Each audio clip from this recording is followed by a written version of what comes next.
I was born April 5th, 1945. My dad was killed April 10th of 45 on Okinawa. I was a war baby, and that's kind of what got me out in this area. My dad trained at Camp Adair, Oregon. Did his basic training there. He was one of the first people into Camp Adair. And from there they went to Camp White down in the Medford area, Central Point area.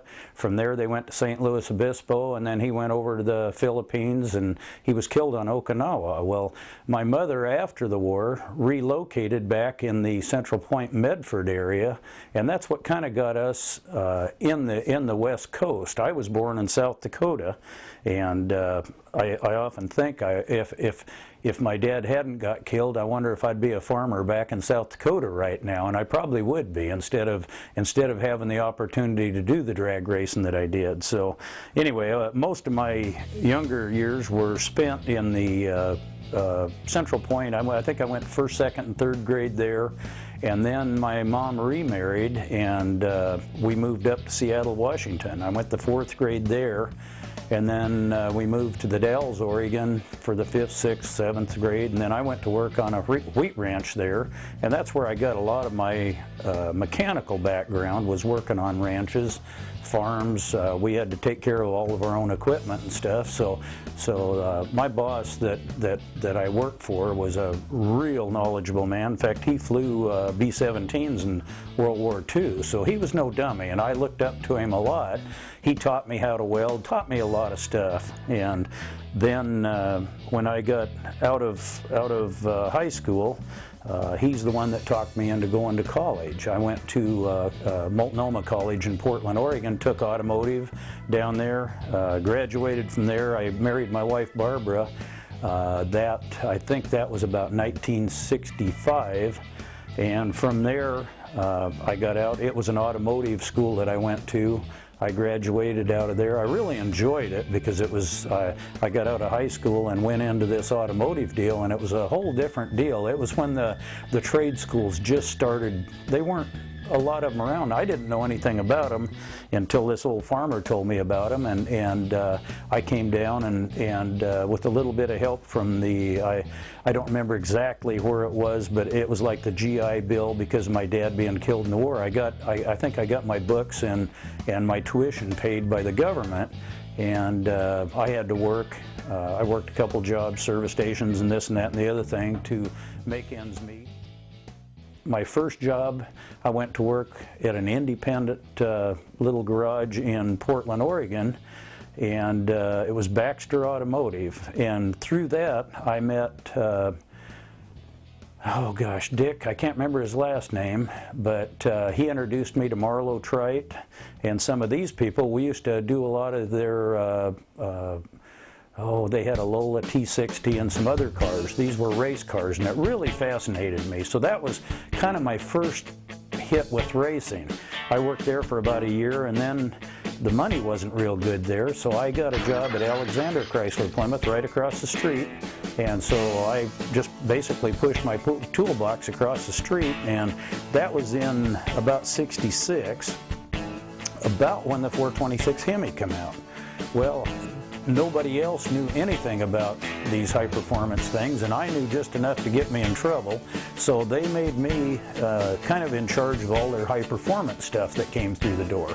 Most of the line mechanics didn't want to work on them because they were so hard to work on, and it was just something, this exotic big new engine, and they were afraid of them. Well, I just ate it up. So I did most of the work for that, and I think I was there about a year, maybe 2 years, and this Coletti Chrysler Plymouth out in Hillsboro, Oregon was really coming on strong in the high performance end. So at that time, I started talking to Joe Coletti out there, and he was building a high-performance machine shop to where all he was going to deal in was race cars. So, boy, that really intrigued me. So I ended up taking over that, and we went to work for Coletti.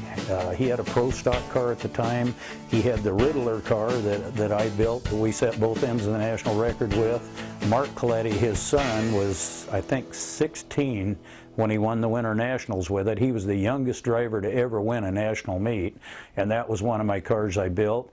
And then we started sponsoring Whipple and McCullough's nitro funny car. Well, this was a whole nother era for me too, getting into nitro. Well, at the time I drove the Pro Stock car for Coletti, and that wasn't fast enough, so I built a 33 Willys with a blown 470-inch Hemi in it, and that was a lot of fun. But then I started working with Whipple and McCullough on their nitro funny car in the it would have been probably about 68, somewhere around in there, and 69, right in that area. I started working for them with their funny car, and then in a late 69 or early 70, they were coming back from a race up in Seattle.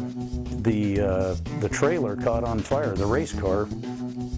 There was a short in the trailer or something. We never did figure out what happened, but it burnt the trailer and the race car right to the ground. Well, the chassis was the only thing that was left, their 4130 chrome moly, and basically what happened to the chassis is it got heat treated, which was the best thing you can do with chrome moly, is heat it up and cool it real slow. And but they gave me the chassis and says, you know, take the thing if you can do anything with it. They held the world's record with that car, and so I thought, well, shoot, it's a good start. So I took the chassis over to a good friend of mine, Jack Slavic in Tualatin, and we started the first Pizza Haven, or the first funny car that I owned. And the actual chassis of that car, we used the roll cage up to the motor plate and front halved it. I bought a 70 Duster body that was the same thing that was on it. We put the new body on it. I took it down to Bob Barron's in Los Angeles. He did the tin work on it and stuff.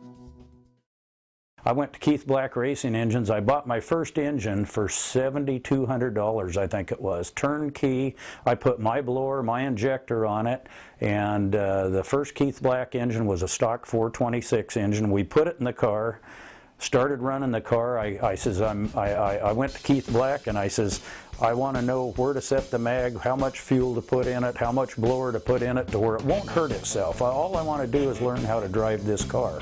Well, Black told me the combination to put it together and so it wouldn't go out and catch on fire, and we set it up that way, and we ran the car for about 3 months that way, never touched anything. I was afraid to touch anything because it ran good, and we won some races with it, and I started getting real comfortable with the car. And then that fall we went down to the manufacturer's race down in Ontario, California, I believe it was, or Orange County.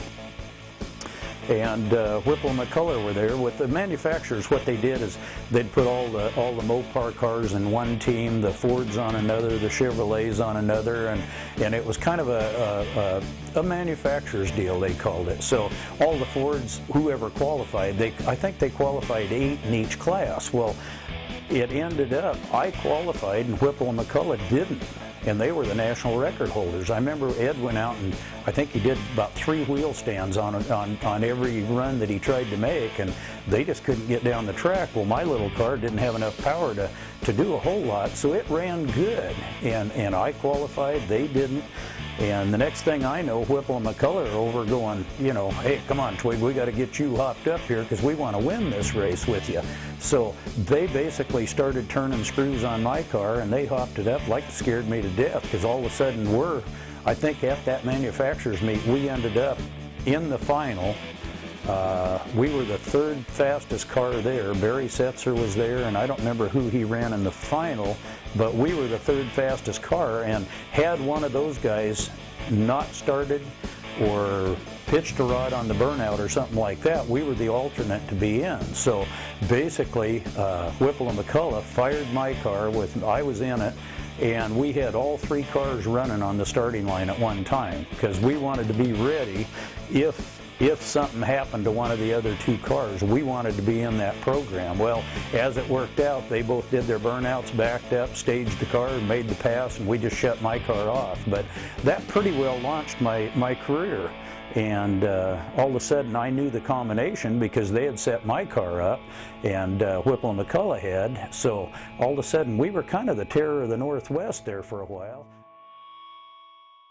We went all over the place. Once we started running good, we ran right on the world's record, won a lot of races. We won the Funny Car Marathon at Fremont, California. They made a movie called American Nitro that we were in.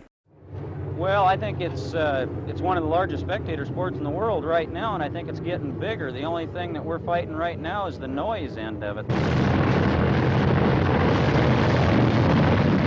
When you take an engine like mine that puts out in the area of 2,000 horsepower, and the noise is about the same as a jet taking off,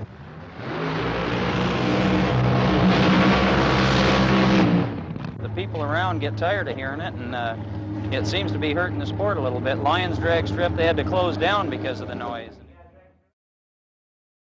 We went back east in '70 and did a little bit of racing.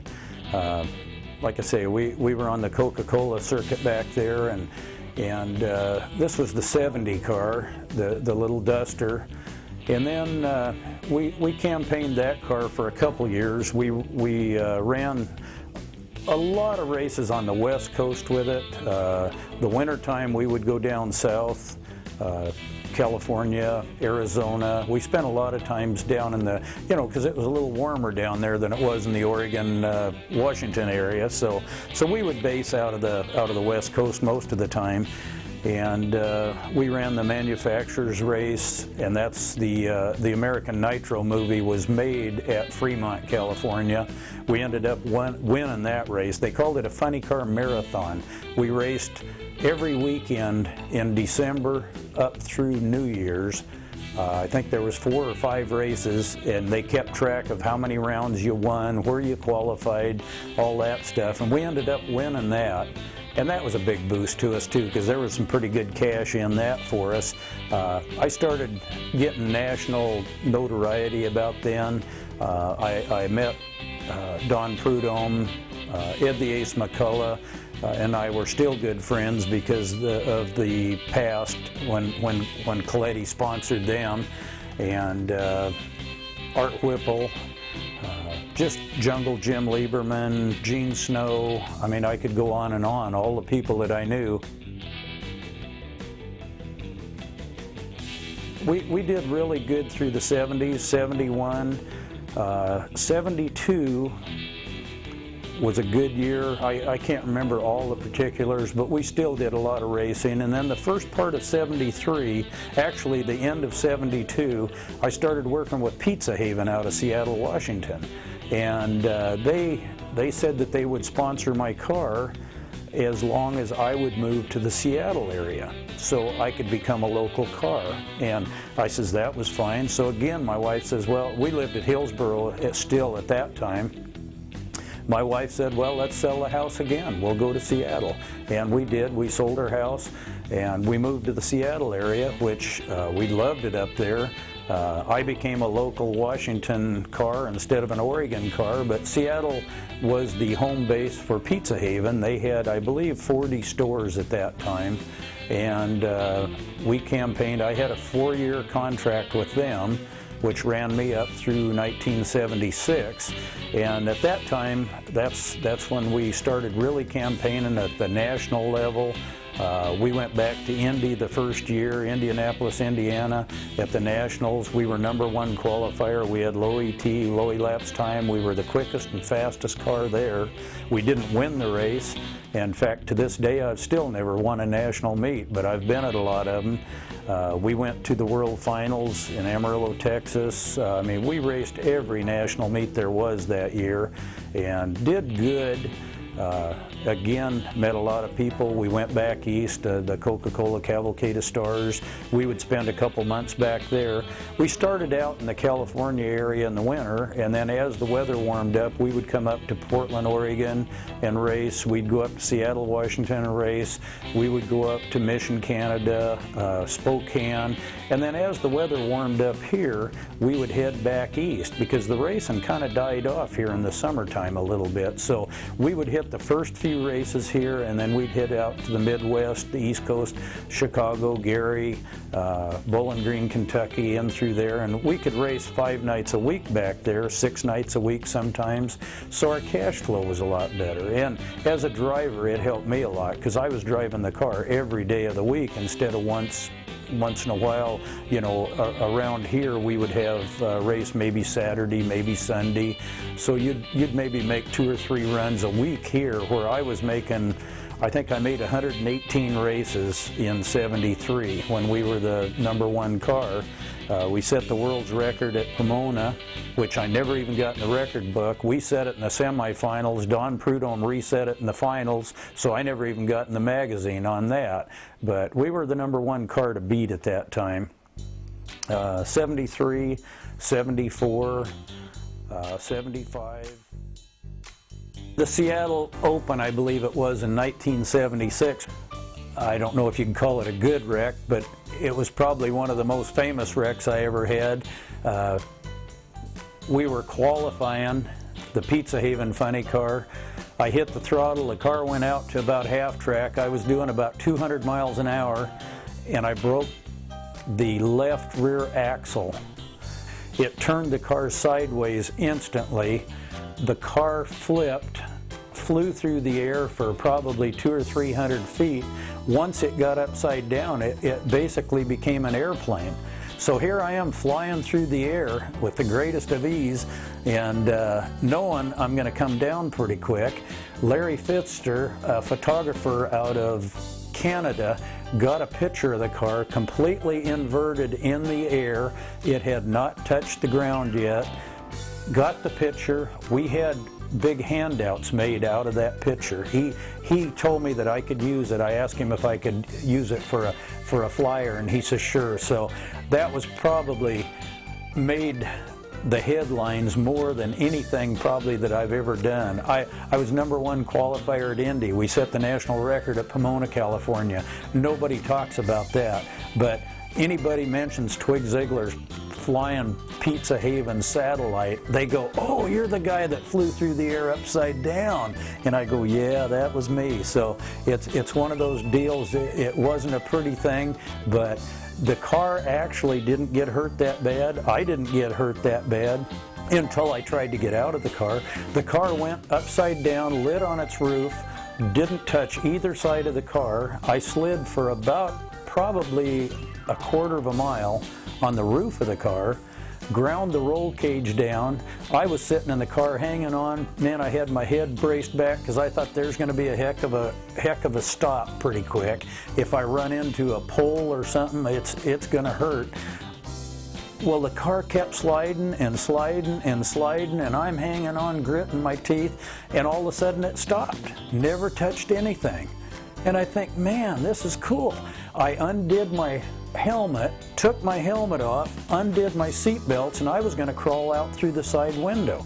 And about that time, about 6 guys from the racetrack came, grabbed the car, flipped it over on its wheels. I'm in there holding my helmet in my hand. When the car hit the ground, my head went over and hit the roll cage, knocked me out colder than a wedge. I had a great big, the side of my head was all swelled up, and that was the only way I got hurt in the accident, was trying to get out, people trying to help me. We were like a band of gypsies. We were on the road every night of the week. Jungle Jim Lieberman, Ed the Ace McCullough, Roland Leong's Hawaiian car, Don the Snake Prudhomme, Tom the Mongoose McEwen, the list goes on and on. But we all, the Coca-Cola circuit, they had 18 cars on it, and we would all go into a racetrack and everybody would unload. It's called Chicago style racing. We would unload the cars, fire them up, everybody got one shot only, and then the 2 fastest cars would come back for the final. And we got paid for our one shot if we weren't in the final, but if you got in the final, it was like another $1,000 in your pocket. So everybody was striving to do that. But if you didn't get in the final, a lot of these races were so far from one race to the next, if you weren't in the final, you'd load your car in the trailer and you'd take off for the next race. You wouldn't sit around and wait for the final. You'd get in the truck and away you'd go. And the two guys that were in the final, usually they didn't make it in time for the next race because we were on that tight of a schedule. So a lot of times we were a couple cars short. But anyway, we'd do that all summer, and then in the fall, usually the Seattle and Portland would have another big race in the Fall Nationals they called it, I believe, and we would come back from the East Coast and we would hit those races, and then the racing up in the Washington, Oregon area would start slowing down, so we would migrate back down to Keith Black Racing Engines in Los Angeles, California, and we'd race in Phoenix, Arizona, Tucson, we'd go into Texas, Dallas, Texas, and we'd spend the winter months down there, and the next year we'd start all over again, start coming back up. My daughter met me, my oldest daughter Heidi, met me at Boise with my wife, and she sat me down and we had a pretty good conversation that night. She says, you know, I don't remember if she was 11, 12, 13 years old, how old she was, but she says, Dad, I don't know you. I've grown up and you've been on the road all the time. And she was right. I didn't know her, and it kind of struck home. So I told my wife that I was going to try to find maybe a job to do. Racing at that time was getting expensive. I think gasoline went to 50 cents a gallon. I talked to Ed McCullough about that. I says, what are you going to do? He says, I don't know, but he says, I don't know how we can afford 50 cent a gallon fuel. And I decided that I wanted to maybe not race professionally anymore. It was my last year with Pizza Haven. I had a lot of other backers on the car, but I had a chance to go to work teaching college at a junior college, just like I'd went to in Portland, Oregon, when I learned automotive. And I thought, well, I'll give it a try for a year. So this was Blue Mountain Community College in Pendleton, Oregon. So I called up, and I'd talked to them at the first of the year before I left to go back east, and they asked me if I was interested in a teaching job, and I says, no, there's no way in the world. I'm a professional drag racer. Well, when I come back, all my motors were blown up, my car was burnt up, and I was kind of licking my wounds, and my daughter was chewing on me for being gone all the time. And so I thought, well, I'll call them and see if what they had in mind. If I'm sure that they had filled that position, but I thought, maybe some other college they might know about that I could go to work for. Well, I called them up, and I introduced myself to them, and I says, we talked earlier, and they says, yeah, we're still taking applications. This was on Monday morning, I think it was. My wife and I were sitting in Seattle. They said, yeah, we're still taking applications. The board is going to meet Wednesday night. If you're serious, get a resume together and get down here. So my wife and I worked all day Thursday on a resume. I flew down to Pendleton, Oregon. I handed them my resume on Wednesday. They had the board meeting Wednesday night. Jerry McBee, who was the department head, and I went out and had dinner that night, and I got a motel because I didn't have a flight out until the next morning. So I got on the airplane the next morning and flew back to Seattle. My wife met me at the airport, and she says, you're hired. And I says, what? She says, the board met Wednesday night. They've decided to hire you, and they want you to be down here in a week. So I didn't know what to do. So I ended up, my wife and I, again, she says, let's sell the house. So we did. Luckily, up in the Seattle area, housing was going pretty good then, and we had enough money at that time. We kept that house, rented it out, moved to Pendleton, Oregon, and I went to work for Blue Mountain College teaching automotive and diesel.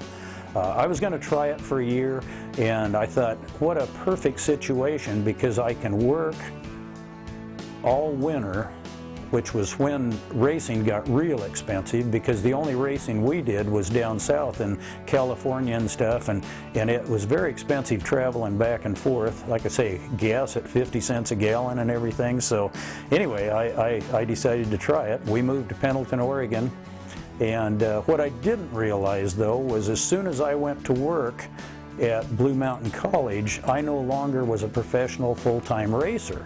So all of my sponsors pulled out on me. All of a sudden I had my Goodyear tire deal dried up, my cam deal dried up, Kindle Oil was paying me big money to run their oil. They didn't want a part-time racer, they wanted full-time touring professionals. So all of those deals dried up, and at the same time drag racing started getting, with the fuel crisis in '76, it started getting way more expensive to run cars. I didn't go back east anymore. I stayed more or less on the West Coast. I taught school all winter, and then the summer when school was out, we raced through June, July, August, September, and then October I went back to teaching again. I think it was 1980, we raced Boise, Idaho, and I had a real bad crash in Boise. I've got a film clip of that. The car right about in the lights. The wind was blowing real hard. There was a lot of sand on the track down in the finish line, and I was way ahead of Hank Johnson, and all of a sudden the car went sideways one way, came back around the other way. I reached up and grabbed the parachutes, and I thought when the car come back straight again, I would go ahead and pull the chutes and straighten the car out. Well, the car came around, I pulled the chutes, and the car kept coming around. The chutes never came open. I've got a picture of it in the film. The car is just about upside down when the parachutes finally did open.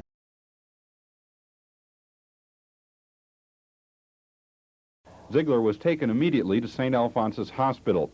Skaug said the $45,000 funny car was totally destroyed. 2 years ago, Zeigler set the second fastest time ever recorded at Firebird. In recent years, Zeigler has toured only in the Pacific Northwest. He teaches at a Pendleton college. I went to the hospital, and I will come out of surgery. That was at noon. I came out of surgery at about 10 o'clock that night, and the news was on. And the first thing that I can remember when I opened my eyes when I come out of recovery was the news flash of that car wrecking, and they had it on the news at Boise, Idaho. Well, I picked up the phone and called Jack Slavic. Ordered a new car. Jack was real busy at the time, so I ended up having Jerry Hill out in Newburgh build the last car for me, and it was a Plymouth Horizon. But I ordered that for my hospital bed.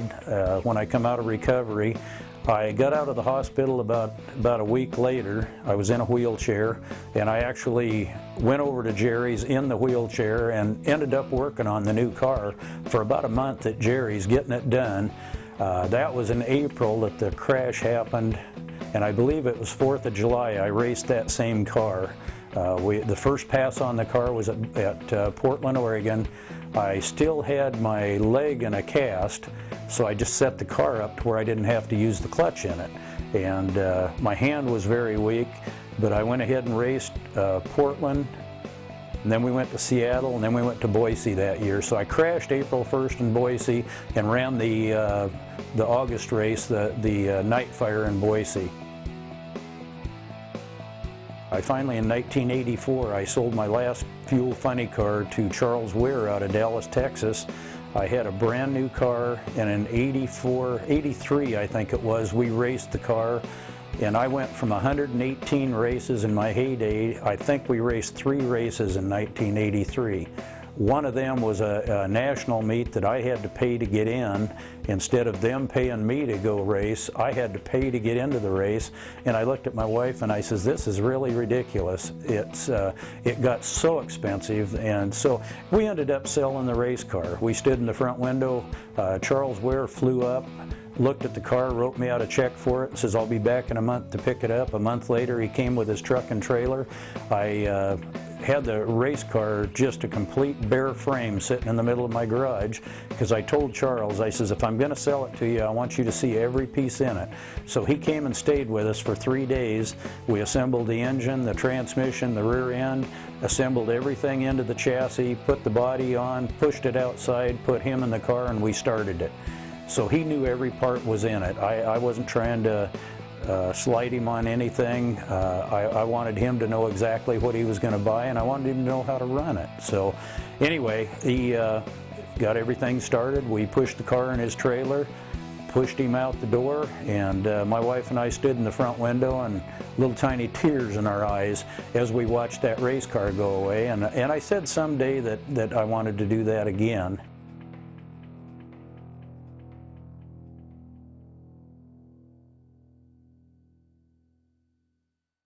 And all of a sudden, this nostalgia funny car class come up. So I got all cranked up about that again. And in fact, the guy that bought my last car from me, Charles Weir, out of Amarillo, Texas, called me one day, and he says, "I understand you're looking for a funny car." And I says, "Yeah, I kind of am, but really, you know, I'd have to get an awful good buy on one." He says, "A friend of mine in Amarillo's got a car that he's had sitting in his garage for 10 years. It was a 320 mile an hour car, and the nostalgia class, we can't run that fast. It had bigger blowers on it than what we were allowed to run. It had dual magnetos, dual fuel pumps. It was a John Force class of car. And so anyway, I flew over there and looked at it. I asked him if he was interested in selling it, and he said yeah. So I ended up writing him out a check for it. I flew back home and I hired a freight company to haul it up to Seattle, Washington for me. And this was, oh golly, it was about November of '07. The car showed up at my house. I worked all winter on it. Bert Kamick, who owns a shop up in the Seattle area, him and I tore the car apart. We ordered a new body for it. We detuned the engine. It's the first time in my life I've ever had to slow a car down from 300 miles an hour down to 250 miles an hour. But I used the same engine that was in the car. We had to put a 671 blower on it instead of a 1471. We had to take the dual magnetos off, put a single magneto on. Basically, we made a nostalgia funny car out of it, put the satellite body on it, painted it like the original Pizza Haven funny car.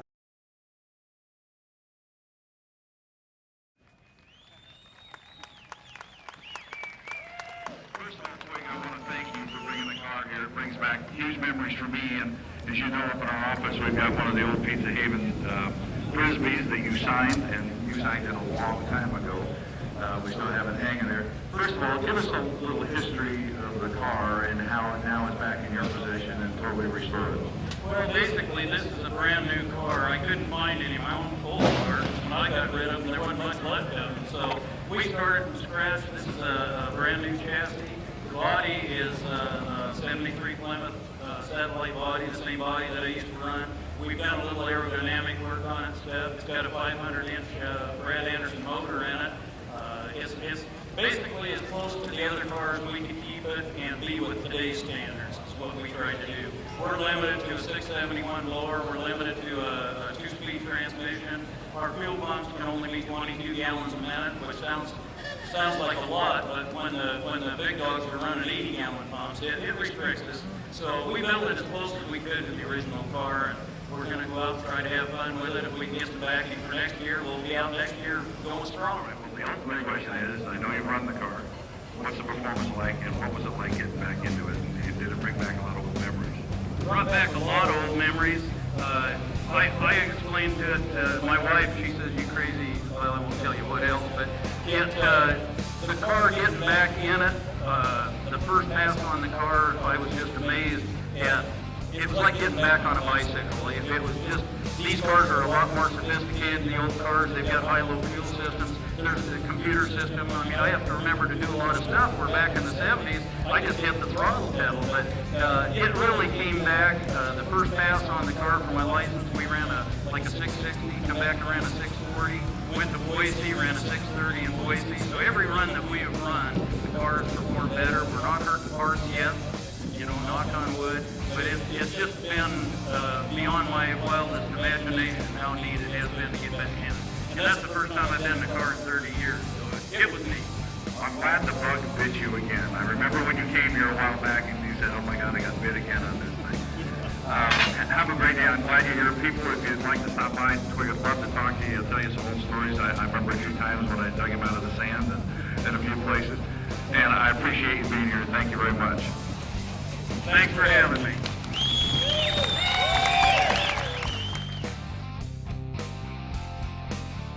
Ted Wiens Tire and Auto out of Las Vegas is one of my backers now.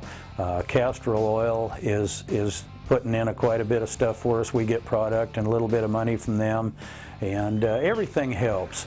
And we ran the car. I got relicensed in it this year in 2008. We made half a dozen runs at Mission, Canada. I got my license back. We went to Boise, Idaho, and ended up racing at Boise. We qualified good, and first round I had to run Ron Hodson's Bubble Up car, who was a car that I raced back in the early 70s.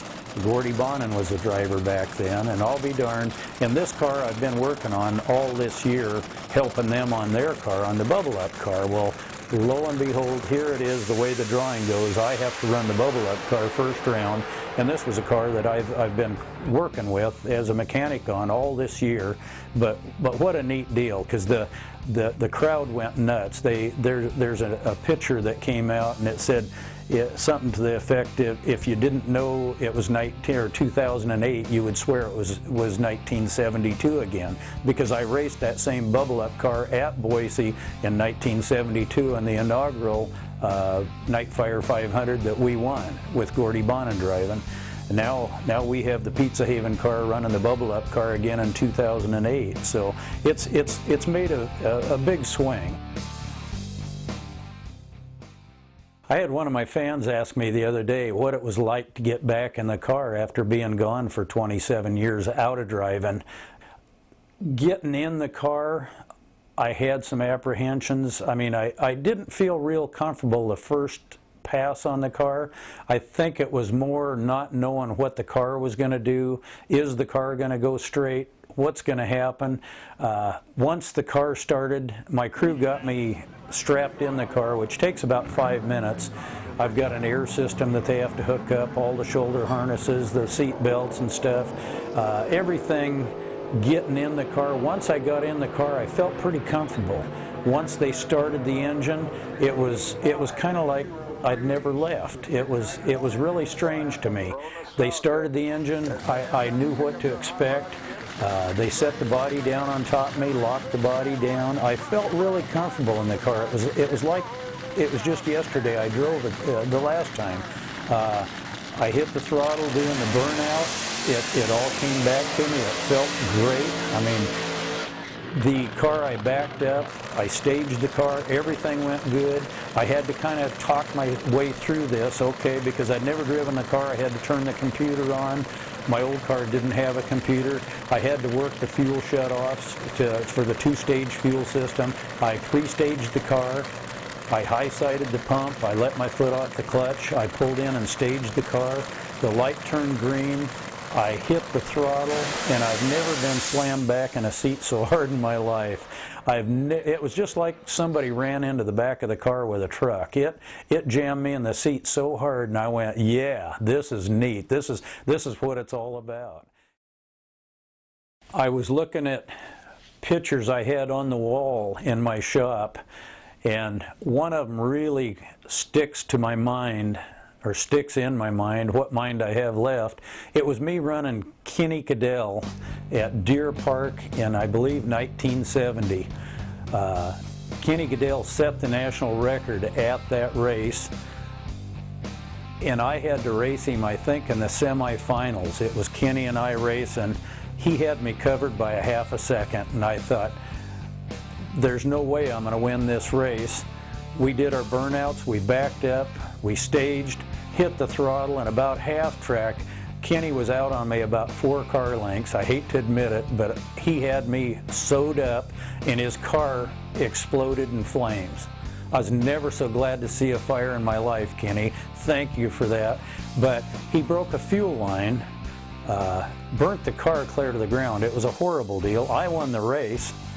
Not that I want, winning races that way, but I've got a picture of me running Kenny on my wall. It was in Hot Rod or one of the magazines, and Kenny Cadell's car's on fire. There's flames coming out of both windows, and I'm on the other side of him, about half a car length ahead of him. And Kenny is coming back, from what I understand. Kenny's been a friend of mine since probably 1969, and I'm really looking forward to a match race with Kenny Cadell. That would be really the highlight. I've ran the Bubble Up car of Ron Hodson's. Jungle Jim Lieberman I'd like to run again. He's dead now. That probably won't happen. Raymond Beadle in his Blue Max car.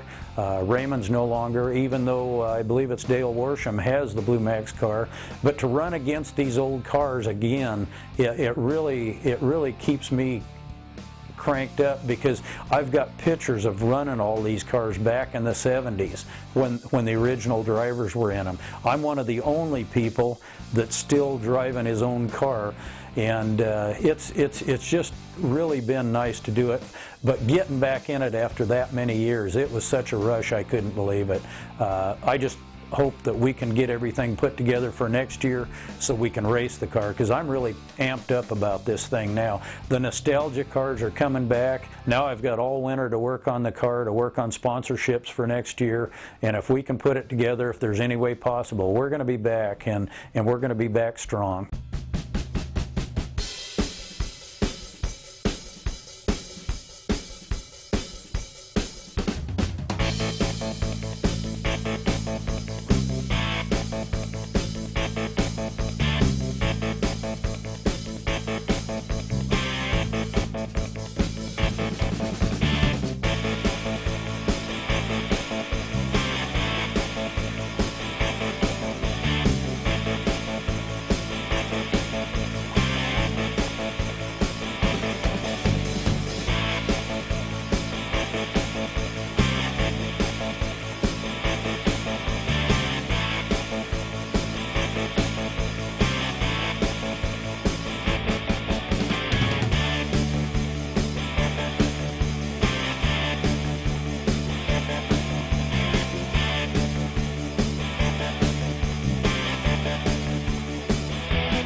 T-shirts, and I'll tell you, normally they're that big thing. When Mark gets down a quarter-mile personal, they're 1369 at 98 miles an hour. The hand is for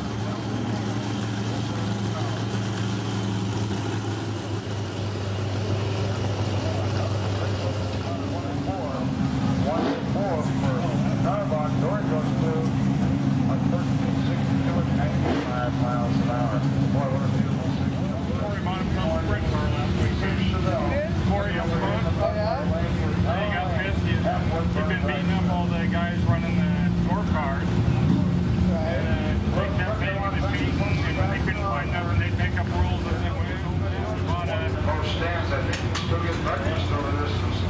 gals. They're world famous biscuit gravies, on sale roast stand.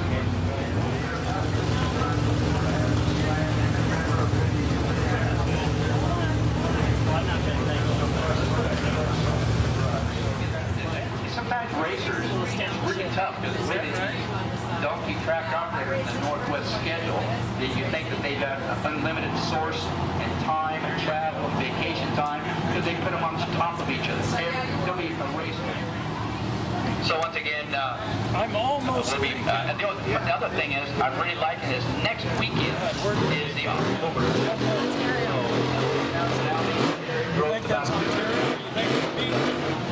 I almost think it's Beeline in Phoenix. You go there, boy.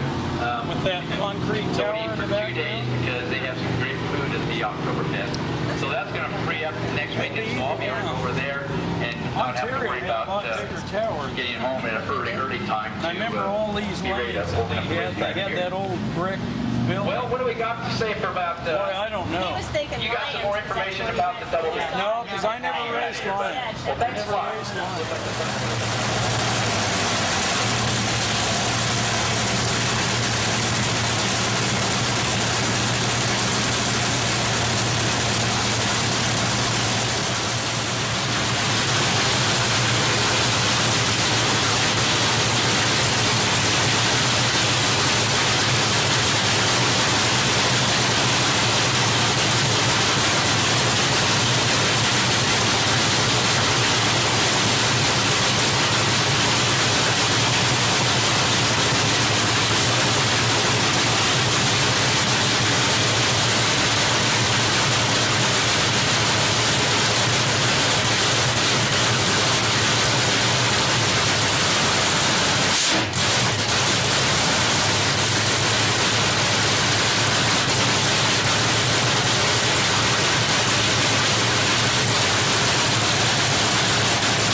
Southern California. Double B running. They're all here this weekend along with Oh, you do? Yeah, a place called Avila Beach. Right by Big Bones. Then there's that new plant down there. I go down there and work every year on the maintenance field. Work down there pretty good. I'm actually retired. Yeah, I thought you were. Yeah. I go down there and just Next round qualifying jets will be at 3 p.m., ladies and gentlemen, so take care of the crew. Roll the best by you. About an hour and 45 away from the 3 o'clock number. yeah. Also, give you an opportunity to run around the computer and check out the cars up close and personal. Get some signatures for drivers as we're going into the Gamblers racing next.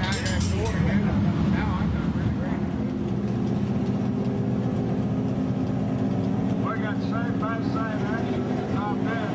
You're the legal race. All he has to do is under his own power. Crosses the starting line. Once he does that, power stays over. Races over. Backs up. Back to the end. Back to the race. Down the race. First, side of the day. Okay. 15 and 147. The first model was got over.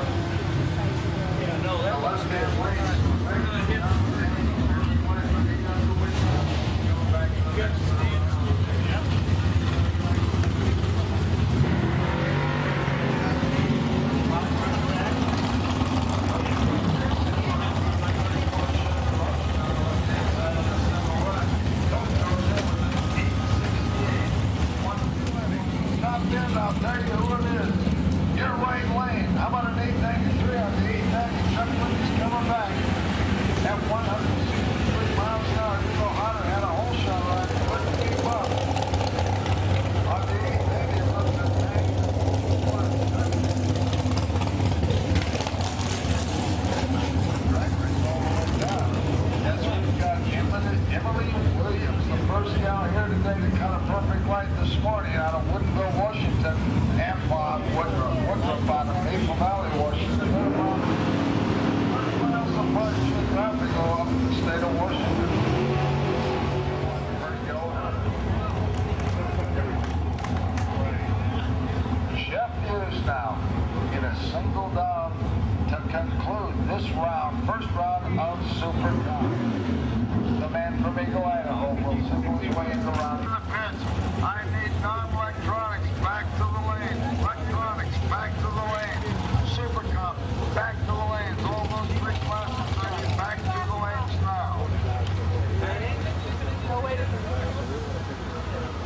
again, I'm looking for non-electronics, electronics, and Super Cup round 2. Back to the lanes, please. Ladies and gentlemen, like I said, grab yourself a bite to eat, grab yourself a cold one, because I'm going to tell you right now, we're 15 minutes away. Once again, I know you just ran the Super Cup. I need you back to the lanes, round 2. Also, electronics and non-electronics, I need you back to the lanes now. They launch, they stall, they take off. Man, your winner Woodruff out of Maple Valley coming back. 892 of 163 on an 019 whole shot reaction time. Yoder's out on an 04 reaction time. Runs an 897. Can't get close to the number of 154.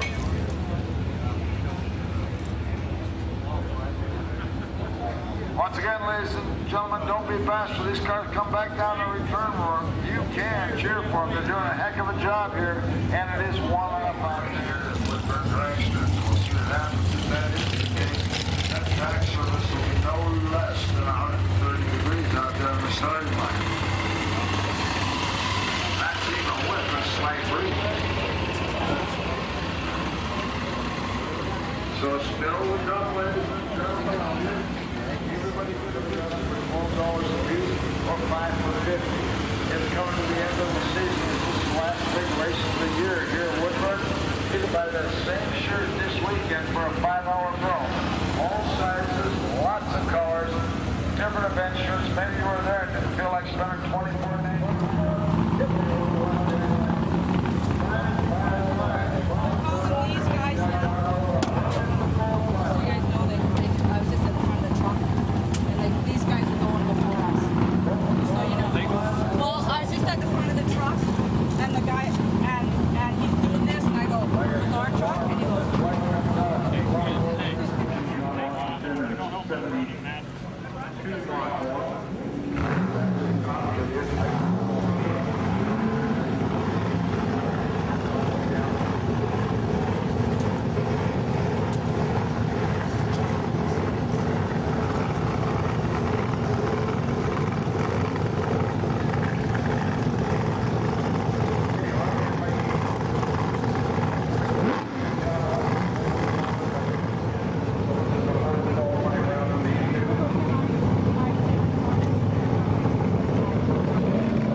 What a fast pace we have for Pro Nostalgia as they head down to pick up their hot rods. Give them a hand.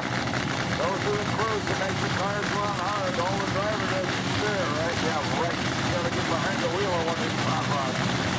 60 fast stuff. As up next, Twig Zeigler, Ferndale, Washington, beats the Haven car. 73 satellite. Talk about a blast from the past. It's a whole new sound. As Nitro Funny Car. Racing out of Anderson, California.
Beautiful motorcycle. It looks like a handful to me as Politics gets ready to take on the quarter mile.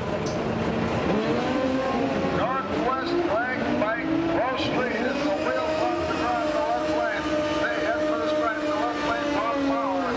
Something happened, but how about the right lane? An 866 at 153 for Robinson. Passenger, like I said, you saw him. He was off at about